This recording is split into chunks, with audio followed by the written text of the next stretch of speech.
रायपुर और भिलाई के 2 नाबालिग छात्रों को पकड़ा गया जो पाकिस्तान आधारित आईएसआईएस हैंडलर्स के सीधे संपर्क में थे। दोनों बच्चे केवल 10वीं और 11वीं क्लास के छात्र बताए जा रहे हैं। दोनों नाबालिगों का ब्रेन वॉश एक बेहद सुनियोजित तरीके से किया गया। शुरुआत में हल्के धार्मिक और मोटिवेशनल कंटेंट हुई, फिर धीरे धीरे हिंसक वीडियो, ब्लास्ट फुटेज, हथियार दिखाए क्लिप, जिहादी भाषण, उन्माद भड़काने वाले ऑडियो भी भेजे जाने लगे। इंस्टाग्राम का एल्गोरिथम लगातार ऐसे कंटेंट बच्चों को सुझाता रहा जिससे उनका डिजिटल बिहेवियर आतंकवादी विचारों की तरह झुकता गया। अब एटीएस इस डिजिटल मॉड्यूल से जुड़े सभी विदेशी accounts, fake IDs, VPN routes और आईपी लोकेशन भी ट्रैक कर रही है। छत्तीसगढ़ से एटीएस ने फिर से एक बार बड़ा खुलासा किया है, जहां पे रायपुर और भिलाई के 2 नाबालिग छात्रों को पकड़ा गया जो पाकिस्तान आधारित आईएसआईएस हैंडलर्स के सीधे संपर्क में थे। दोनों बच्चे केवल 10वीं और 11वीं क्लास के छात्र बताए जा रहे हैं, लेकिन उन्हें डिजिटल तरीकों से ब्रेन वॉश कर आतंकवादी गतिविधियों की ओर धकेला जा रहा था।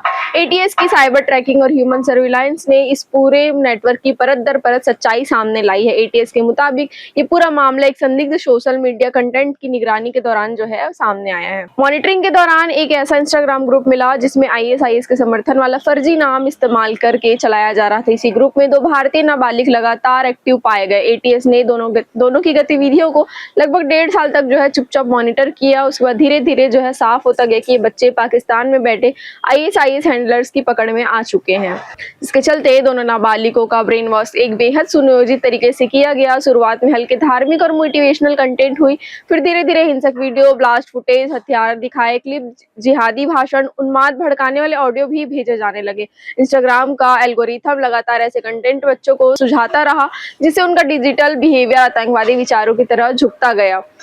हैंडलर स्टेट में बच्चों की तारीफ करते, उन्हें असली मुजाहिद, बहादुरी, सिपाही जैसे शब्द कहते ताकि वे साइकोलॉजिकल उनकी तरफ झुक जाए। खुलासा यह भी हुआ कि आईएसआईएस हैंडलर्स लंबे समय तक एक ही ग्रुप पर एक्टिव नहीं रहते। जैसे ही गतिविधियां बढ़ती है, उन्हें भारतीय एजेंसियों के पकड़े जाने का शक होता है, वे पूरा ग्रुप बंद कर देते हैं और एक नाम से नया ग्रुप बना लेते हैं। बच्चों को बार बार नए फेक अकाउंट बनाने और हर बार आईडी से जुड़े रहने के निर्देश भी दिए जाते रहे। सबसे खतरनाक मोड़ तब आया जब भारत और पाकिस्तान के बीच सूचना ब्लैकआउट चल रहा था और भारत में ऑपरेशन सिंदूर शुरू हुआ था। इसी दौरान पाकिस्तान आधारित आईएसआईएस हैंडलर्स ने 2 नाबालिगों से एयर स्ट्राइक मैप की क्लिपिंग भी मांगी थी। दोनों छात्रों ने भारतीय न्यूज चैनल पर दिखाए जा रहे मैप्स को रिकॉर्ड किया, उन्हें भेज दिया था। यह घटना साफ दिखाती है कि हैंडलर्स इन बच्चों को संवेदनशील सैन्य जानकारी हासिल करने का टूल बनाना चाहते थे। हैंडलर्स ने केवल सोशल मीडिया ही नहीं बल्कि गेमिंग चैट को भी अपने नेटवर्क का हिस्सा बना रखा था।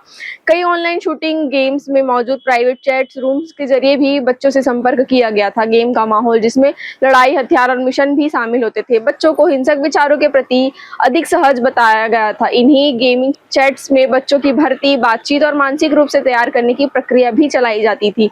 दोनों नाबालिगों को छोटे छोटे टास्क भी दिए जाते थे, जैसे नया ग्रुप बनाना, नया यूजर जोड़ना, वीडियो और ऑडियो फाइल्स भेजना और नेटवर्क को लगातार आगे बढ़ाना।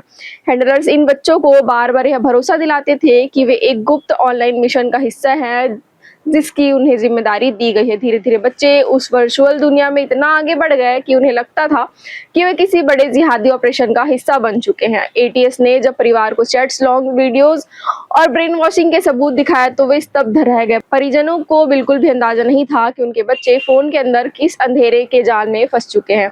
एक बच्चे के पिता सीआरपीएफ में है जबकि दूसरे के पिता मजदूरी करते हैं। एटीएस ने बच्चों से पूछताछ जुवेनाइल जस्टिस एक्ट के तहत परिवार की मौजूदगी में ही की, साथ ही उन्हें मनोवैज्ञानिक काउंसलिंग को भी दी जा रही ताकि ब्रेन वॉश का प्रभाव कम हो सके।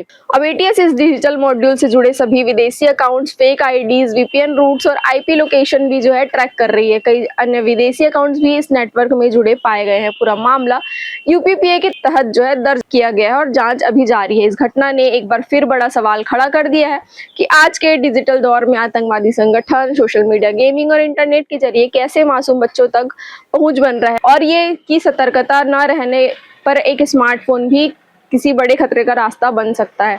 इसी तरह खबरों के लिए जुड़े रहे खबर आलों के साथ। धन्यवाद।